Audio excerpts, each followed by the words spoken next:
लिबास ते उजले लोग मन दी मैल लुकांदे फिरदे। मां जाए दी कदर ना कोई, मुंह बोले रिश्ते निभांदे फिरदे। तली दे छालियां वांगू जेड़े असा संभाले, उन्हां सकियां रिश्तियां साडे दिल ते लहू उबाले।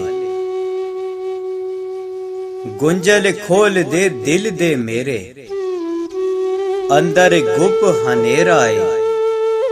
छड़ दे कप कपाई बंदिया, की तेरा की मेरा है। सख्त जुबाना वाले देंदे ने नुकसान, बुलिया डर उन्हां तो जेड़े जुक जुक करन सलाम। सारी दुनिया दुश्मन होई ते अपनी हिक तेरी जात वे रब्बा।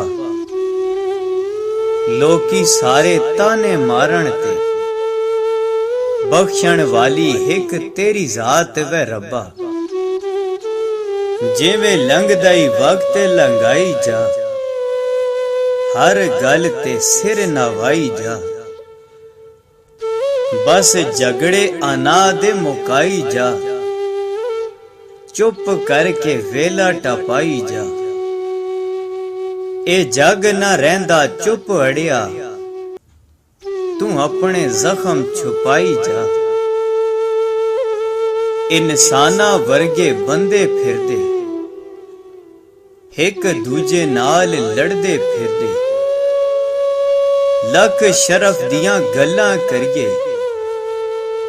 अपने मकाम तू डिगदे फिरदे। जदों हद तो वध अरूज मिले, नहीं रहंदे लोग औकात दे विच। कोई गैरत मंद कशकोल नहीं चुकदा, भावें तख्त मिले खैरात दे विच। मैं इमाम बन गया मस्जिदां दा, मैं पंडित बन गया मंदिरां दा। मैं पाया न ठिकाना रब दा, मैं मालिक बन गया खंडरां दा। मैं धोया न मैल दिल दा, मैं चोर बन गया अंदरां दा।